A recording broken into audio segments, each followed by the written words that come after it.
Learn the most advanced recruiting techniques. Land the most desirable talent. Launch your company towards massive success. This is the Higher Power Radio Show with Rick Girard.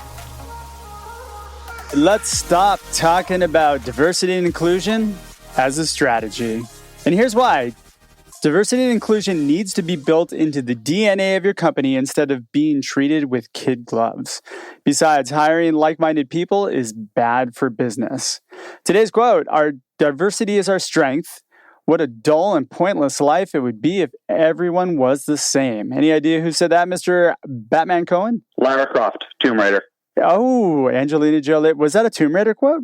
Oh, sure was. I did not know that. I just knew it was Angelina Jolie. Just Angelina Jolie. It's just the only thing in the world I equate her to. Sorry.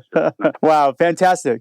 I'm Rick Girard, and welcome to the Higher Power Radio Show. Our mission is to help entrepreneurs and hiring managers avoid costly hiring mistakes.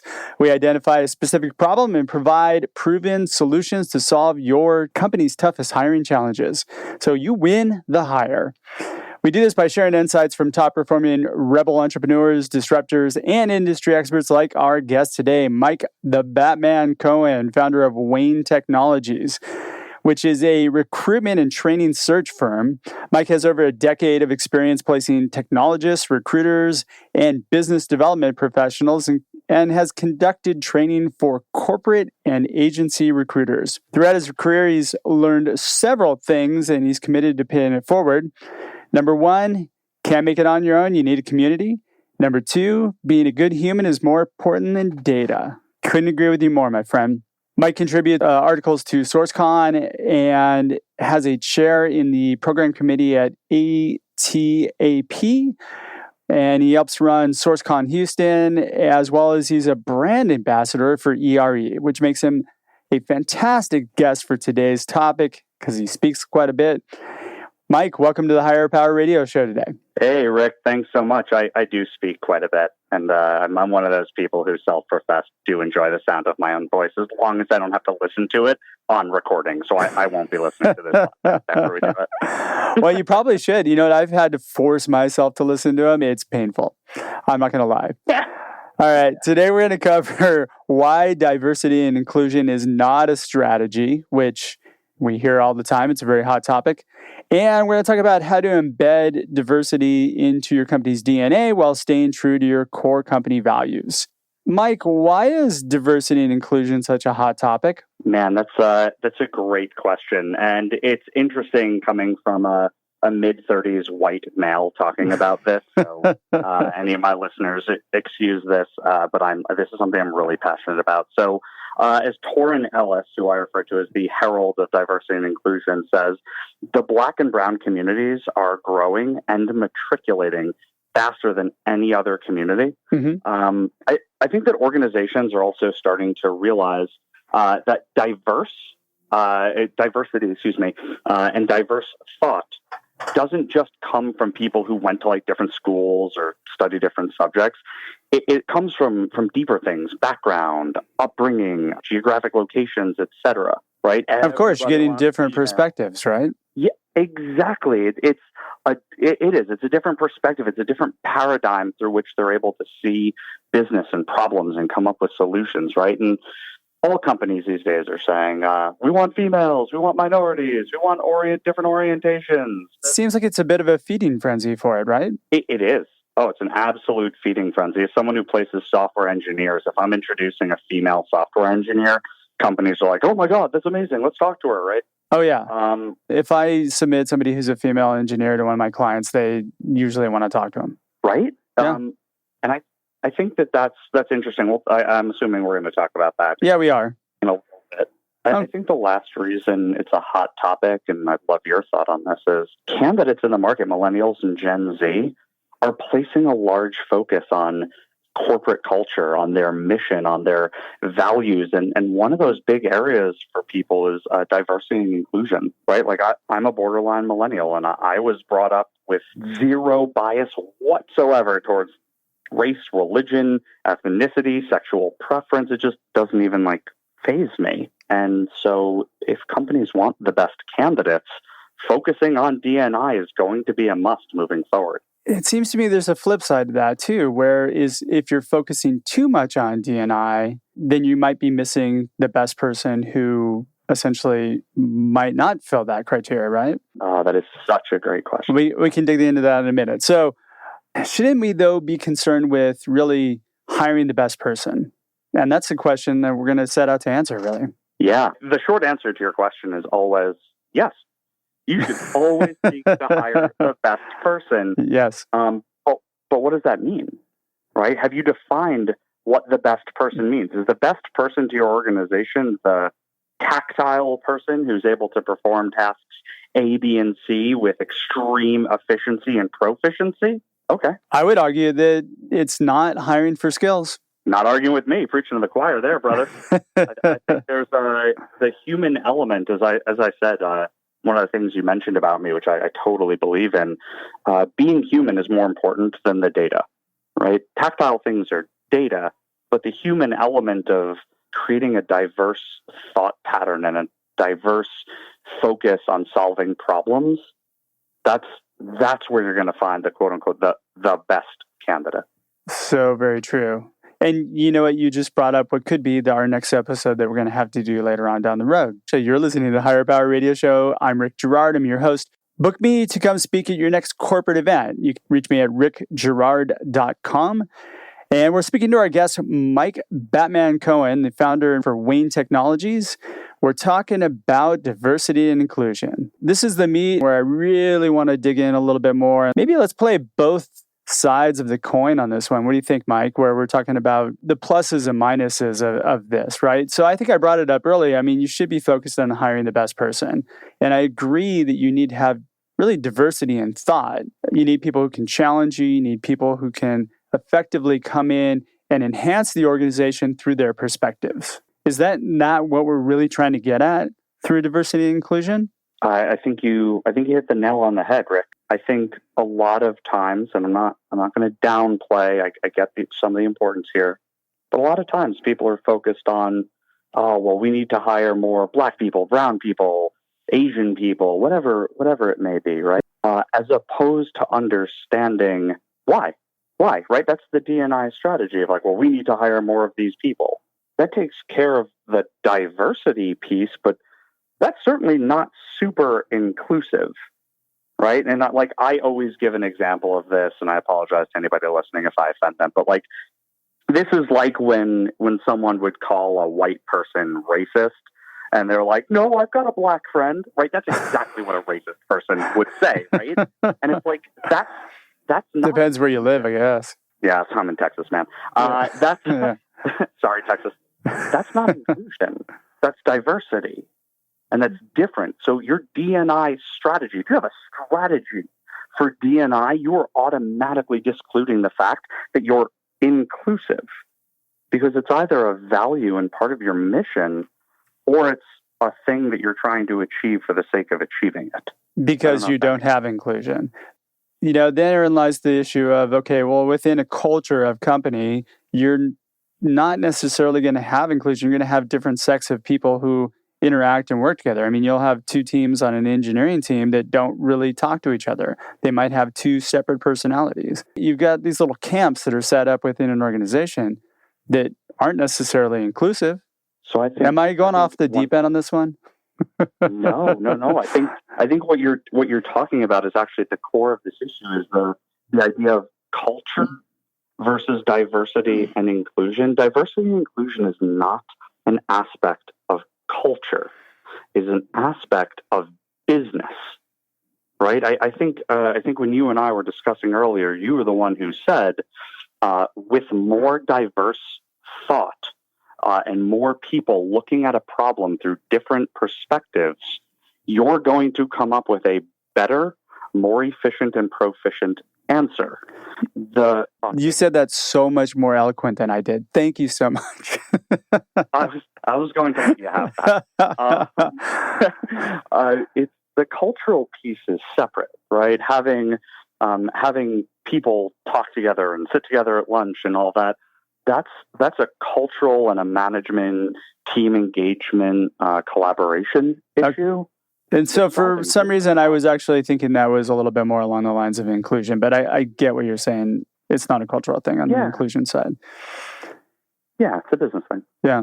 Then there's the argument that hiring like-minded people is bad for business. I think if you have a whole bunch of frat guys who are sitting in a company, I mean, there are successful companies that have that and they do pretty well, but couldn't they do so much better if they had diversity in thought? Oh, yes. So this is something I was actually talking to Torrin about and mentioned to you as well. And sorry that I keep mentioning Torrin. No, mention him all you want. We're going to have to get him on the show next. A lot. Oh, my gosh, yes. So one of the things I like to think about when I'm thinking about D&I, you'll notice D&I sounds a lot like DNA. Is that a coincidence? Yeah, it is. But that's not what's important. What's important is they sound alike. So when you're talking about D&I, that has to be baked into the DNA of your company, not a strategy for diversifying the human capital, to use the linguistics there. So what do I mean by that? I think we can all picture in our heads what like a DNA helix looks like, those twisty little strands with the little things connecting them. Sure, they're super cool. I love looking at those things all day long. Yeah. AGTC. So if we think about corporate culture, right, each company is built on some type of DNA, the length of which and the size of which is determined by, success and what industry they're in, et cetera. But the composition of that DNA is determined by the people who sit there. So to your example, I always think of, you're starting up a business, you're in the tech space. What's like the dream scenario, right? And people think of like, these mid to late 20-something white guys who've graduated from MIT and Stanford and Harvard, UCLA, Champaign-Urbana, and CMU, right? And then the random person from Pasadena Art Center. Yeah, that's exactly right. There's one person from Cooper Union. So, and that DNA strand, right? And the example I give is that's like a DNA strand made of, let's say, like a really nice mahogany. Right now, imagine that twisting braid with the intersecting pieces made of a mahogany, a beautiful carved piece. And mahogany is a great looking piece of wood, right? Wow, you're getting me super excited about furniture right now. I don't know why, but I keep thinking that I should go to Bali and buy some furniture. That's what, every time I say the word mahogany, I think of Anchorman. So like we're not some rich mahogany. That's exactly right. Yes. Wheel it piece. So you have this DNA strand, right, made of this gorgeous wood. What happens in a fire, right? Well, in a fire, whatever that market or internal catastrophe is, wood burns. And if that's all your DNA is made of, that's going to burn. So let's add something else to the mix, right? Let's get some titanium in there mixed in with this wood. And now, okay, well, a fire comes. Well, yeah, it's going to mess your DNA up, but your DNA will still survive. But now what happens when you twist that DNA really hard, really fast, right? Well, that titanium is going to break. Okay, well, let's add another component, a super hard plastic, right? And I think the analogy can continue going, but the more diversity you have baked within the DNA of your company, the core function of how your business works, how your business approaches problems and presents solutions, the more resistant to market changes, internal changes, and any outside uncontrollable influence your organization will be. And I think that's the foundation of diversity and inclusion. I love that analogy, by the way. I think that you illustrated that really, really well, even with the Anchorman reference. Just saying. You mean because of the Anchorman reference. I get it. Exactly. We talked about the desire to have different people is not a business strategy. When you're a startup company, it should be baked into your DNA right away. It seems like it becomes more of a problem. This D&I strategy becomes more of an issue or more of a buzzword when you're in a larger organization, correct? Yeah, I agree with that. Like, you hear about Google has a full recruiting staff in and around diversity, hiring diversity, right? And they talk a lot about it. Great. But if you're a 10 to 20 person startup, you really don't need to think about that. You just need to think about the fact that you really need to find people who challenge the status quo, who can help the company grow by doing something different by just having a different lens that they look through in order for them to provide a best solution for your customers. Yeah, I was thinking a lot about this. I actually spoke to an organization this morning, and one of the things I realized in this call an interview to see if they want my help. My wife calls it arguing. I call it debating. Mm-hmm. That's what I think the difference is between someone who wins and not. The winner calls it debating. Don't know. So we were debating workflow processes for recruiting. And so I challenge anybody listening, if you're saying, okay, great, like, well, how do I do that? When you're interviewing someone, if they challenge you and they disagree with something you say, does that make you happy or does that make you angry? That's a great thing. You should embrace that. Yeah. Someone tells me like, oh, I don't know that I agree with that. Here's why. Let's have a healthy conversation about it. Yeah. Right? And if they're willing to do that in an interview, no less, you know that person's going to come in and not take things, at face value for granted. They're going to come in with the intent of trying to add value and make things better based on their unique perspective. What happens is ego comes into play in a lot of those cases. Quite frankly, you just need to let go of that. It doesn't serve your business. So if you look at everything from the perspective of what's serving my business best, when you're hiring people, you're going to let people challenge you. You're going to invite those conversations and indulge them. God, you should feed off of them. They're fantastic. Yeah, it's part of the reason I like when I hire people personally to train and to bring onto my staff. I like hiring people outside of the industry, right? So do I. I encourage companies doing this. Like, we want a product manager, or we want a software engineer, right? We want a software engineer who's worked in fintech. Like, why? Well, because they're going to have, an understanding of what you're doing already. Okay, so you're hiring a doer, not a thinker, which that may be what you need. That's totally fine. But if you're looking to build diversity and inclusion, find people who approach your problem differently than you do, not the same way. Best practices in any organization are determined by the people who create the better practice.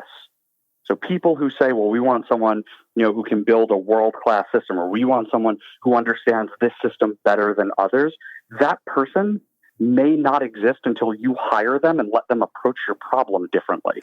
Well, also, that person may not be interested in doing the same thing over and over again. 9 times out of 10, who's going to want to go to another company to do exactly what they've been doing? I don't. Right.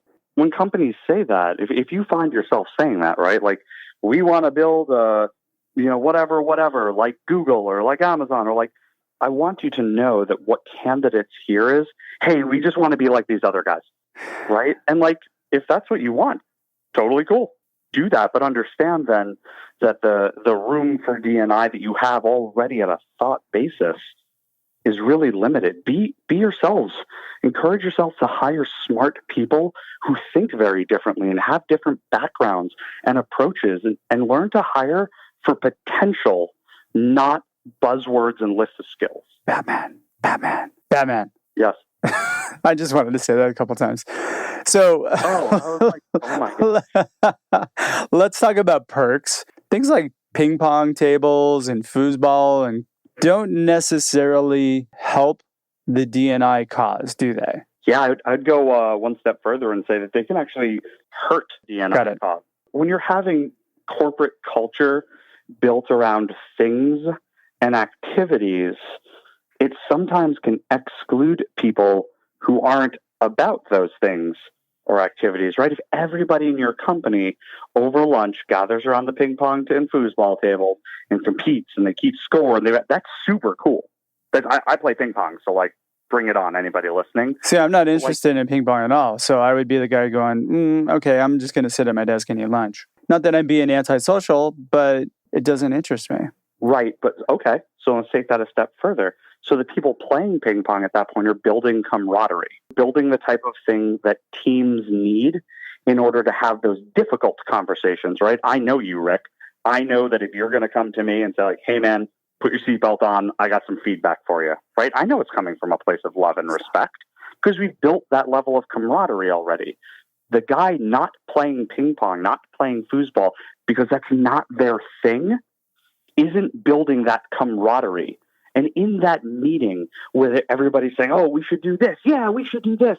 And they have that idea saying, no, I know a better way to do this. I think that we can. They're not going to feel comfortable to step up. They're looking at 8 people who spend every lunch together playing and building this relationship with each other. And what you wind up doing is kind of silencing that other thought.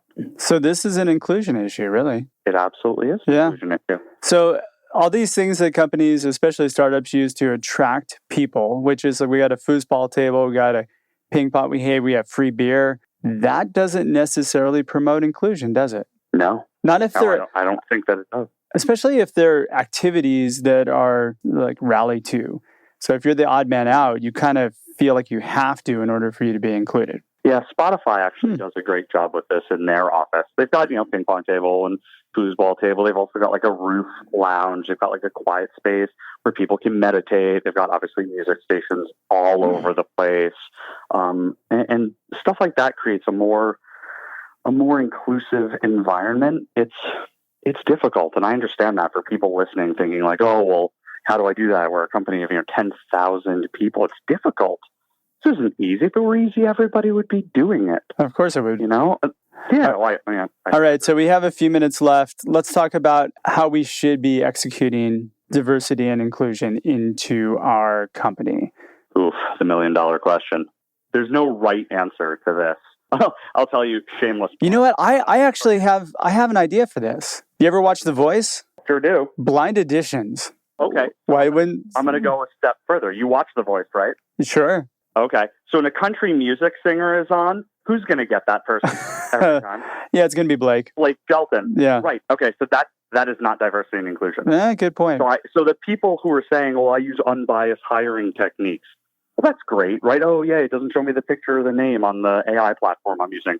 Cool. Thumbs up. Nice job. You're taking the first step. But what are you doing to actually create an environment where the diversity is included, right? So like when people say, oh, we really want to hire minorities, I cringe at that. Just call it like you see it, right? Like, I want to hire black people or brown people or white people or Asian people. Like, why are they minorities within your company? They're not. They're just other workers with different ways of thinking about things, hopefully. Right? Well, minority at a company can be different. I mean, if you have a Chinese-run company, then you hire white people. That's a minority, right? Depending on the company. That's exactly right. Yeah. So there's really no. I think minority is such a. I don't know. For me, it's a derogatory term almost. It kind of is. Yeah, I mean, let's call a spade a spade. You're a company of 80 white dudes, right? And there's a black guy who grew up in an affluent neighborhood, went to Harvard University, studied the same classes, did all that. Is that diversity? I mean, yeah, on paper. Yeah, good job, right? Did you hire a quote-unquote minority? Yeah, I guess. But, like, is that what this is about? No, that's not. So number one, don't confuse non-biased sourcing with D&I. They're different, right? 2, when you're interviewing candidates, seek to create some type of friction and see how they handle it. Are they okay opposing you? Are they okay having their own view? And are they still being respectful? Right? If someone's interviewing with me and they have a totally different view and they're presenting that in a way that I'm able to receive it and have a conversation around it, great. They come out of the gate swinging with an FU. It's like, oh, okay, well, that's, Yeah, you want to look for a certain level of candor and curiosity in the conversation. And that's emotional intelligence. Yeah. So I believe that really what we want to do is we want to hire people who perform. You want to hire people who bring different perspectives to the table. And you want to hire people to challenge you. Regardless of who they are, what they look like, what background they have, that should be your mantra. That should be your mission for hiring. Agreed. And I'll challenge companies to say, hey, we all have I use HackerRank and Panya and all these other tools to, test people's tech abilities. What are you doing to test their behavioral stuff, right? I'm blessed. My wife is in predictive behavioral analytics. So I have exposure to a bunch of these tools. But what are you doing to test your current team, right? See where their common points are. understand the core, how those common points line up with your values, get rid of everything else, find people who have those core 2, maybe 3 things that line up with your values, and then find people who are as drastically different from everybody else as you can find. I was hoping you and I would disagree more and we'd have like this. I'm going to have to bring you back at some point just so we can fight one out. Like, we have to find something we can disagree on passionately about. It makes for much better radio. All right, what are your key takeaways here? That's a great question. The key takeaways for anybody listening, the first one that I have for everybody is always going to be the same. Guys, this is tough. I get it. Stick with it. It will work out in your favor. The 3 points to take away for me: diversity and inclusion is not a strategy. It's a business mindset. The strategy you put into place is how you achieve that. It's different. Second, dissonance is a good thing. That's good. Friction is good. Be respectful, but understand that those tough conversations, those disagreements or arguments, if you're my wife, are what move your company forward. And then last, diversity is a mindset. Inclusion is turning that mindset into the norm. You need both. All right, so diversity is a mindset, and inclusion is turning that mindset into the norm. I love it. We're just about out of time, Mike, for today's show. I want to thank you for your time investment today and welcome you to the Higher Power Radio community. Now, what would be the best way for members of the community to find out more about you and reach you? Facebook and LinkedIn would definitely be the best ones. If you look for Mike Batman Cohen, I'll be the one. All right, I want to thank our listening audience for tuning in to this week's episode of Higher Power. A quick thanks to our team, our engineer, Paul Roberts, our producers, Andrea Ballin, Shanti Ryle, and my executive assistant, Ayla Gerard. If you're listening to the podcast, please subscribe, review, and share. We need your feedback to up our game. Join the Higher Power Radio community at Higher, that's HIRE, Power, POWER, Radio, RADIO.com. And I want to thank our sponsors, our new sponsors, Clockwork Recruiting and Hone It Software. Tune in next week. Our guest is going to be Anthony Carmacho. Anthony is the founder and CEO of the Top Producer Factory. I'm your host, Rick Gerard, and you have been listening to the Higher Power Radio Show. Aloha.